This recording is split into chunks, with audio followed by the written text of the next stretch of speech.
Welcome to the channel. Thanks a lot for joining me. We're going to have a look at Brendan Rodgers, who I think is going to be appointed the Manchester United manager pretty imminently.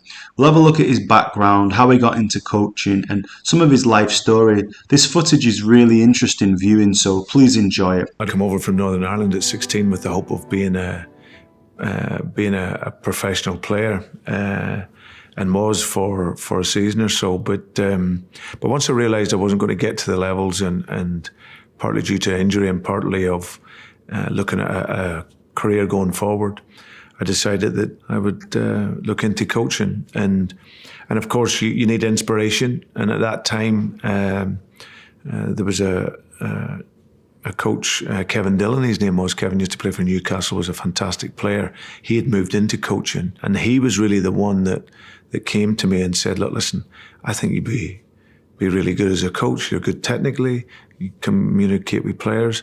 And that probably sowed the seed for me as a young player. And from that moment, I enrolled on a course and found, after that very first evening studying my UEFA B licence, first class, that it was something that really I took to straight away and loved the thought of it. So being the player was always what you wanted to be, but I found that when that wasn't going to take place, the second best thing was coaching, and could you help and improve players? And from that moment, that's been my passion, really.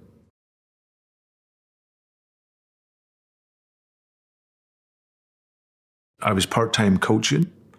I was working at John Lewis Partnership in Bracknell. It was. I was working in the sort of warehouse there, which gave me an incredible insight into what life was really like outside of football.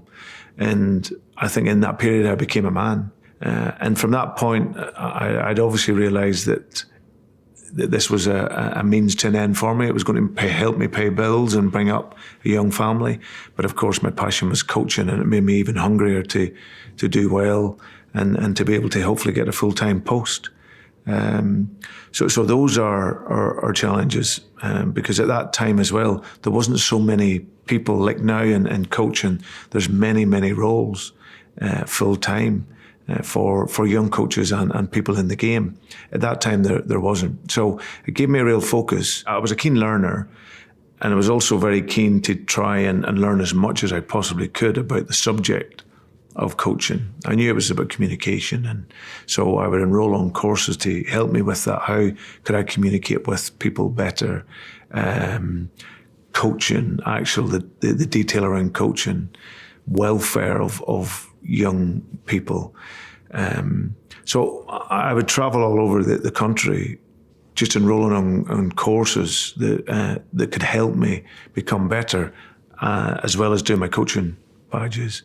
Then from that, I went part-time into Reading, and then eventually became full-time.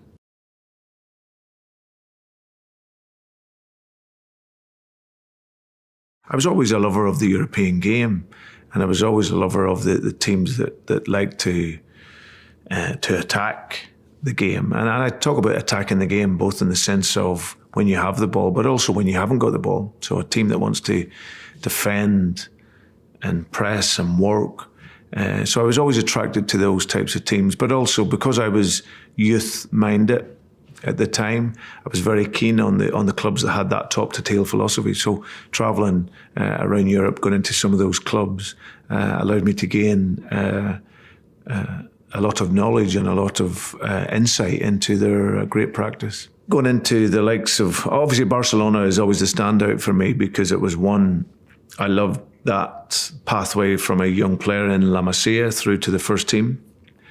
I was an advocate of Johan Cruyff, so I loved what he brought to Barcelona, and then how his image and style was retained, and the belief that they had in that. But I also admired clubs like Sevilla, Valencia, clubs that really have an inherent belief in young players. Then, of course, you travel into Holland and you have the Ajax model, which again was pretty much similar to, in terms of football philosophy to Barcelona. Those journeys really broadened my horizons and gave us a real good knowledge.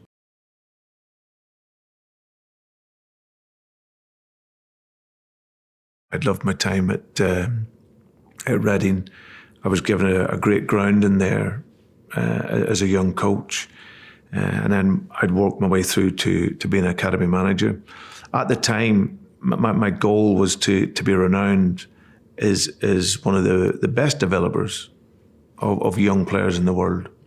And I felt that the next stage for me, in order to try and get to that point or near it, was to then go to a club that would give me the chance to work with top young players, top senior players, and top class staff. And I had a conversation with Neil Bath, who's been the academy manager there for a long time now. Him and I met. He then introduced me to Jose.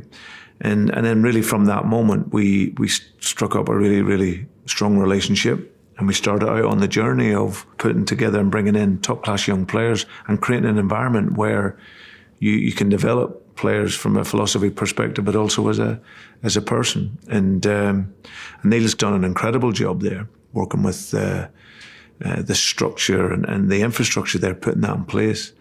And Chelsea, and it's great to see the young players there coming through. But that's where it started with Neil, and like I say, it was a fantastic time for me.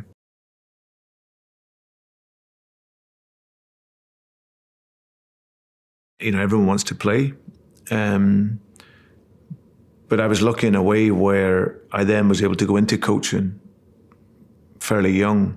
So I had virtually 15 years of an apprenticeship on learning about coaching, developing players, and then working my way up to Chelsea, working with some of the best players in the world.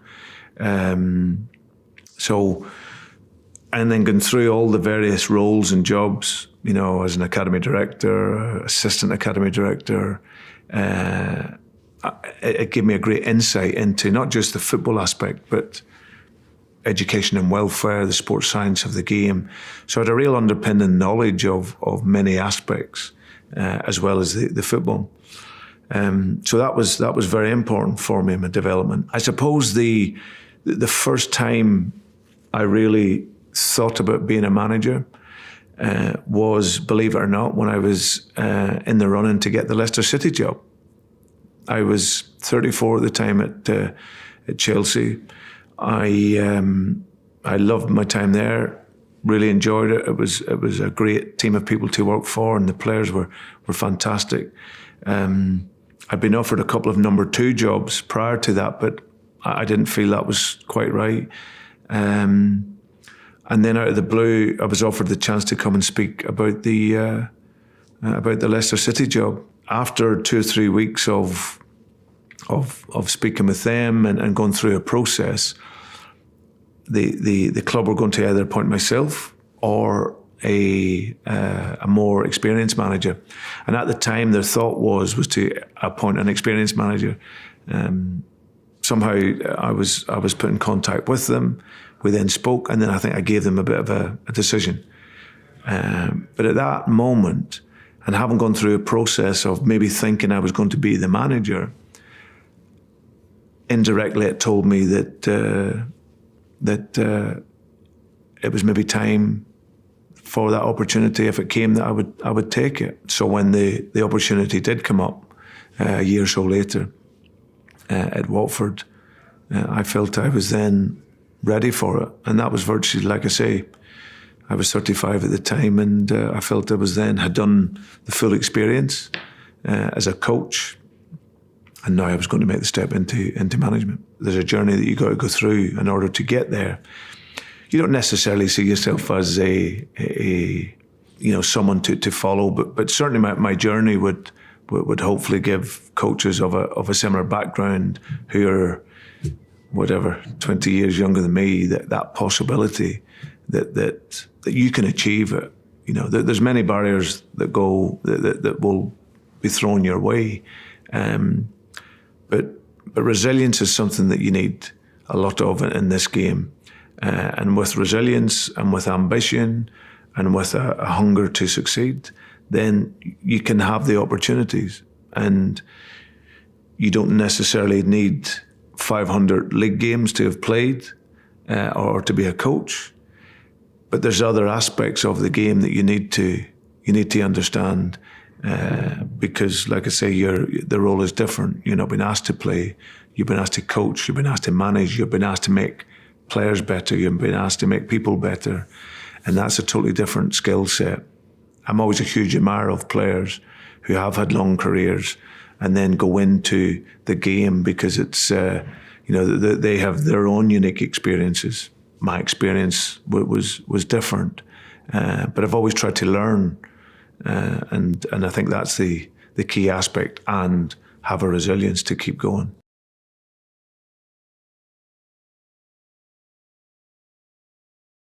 I remember the first time I lost my job at Reading, and I was out of the game, and once I'd had a short break, when I came back, I had a genuine feeling that I was on the outside looking in.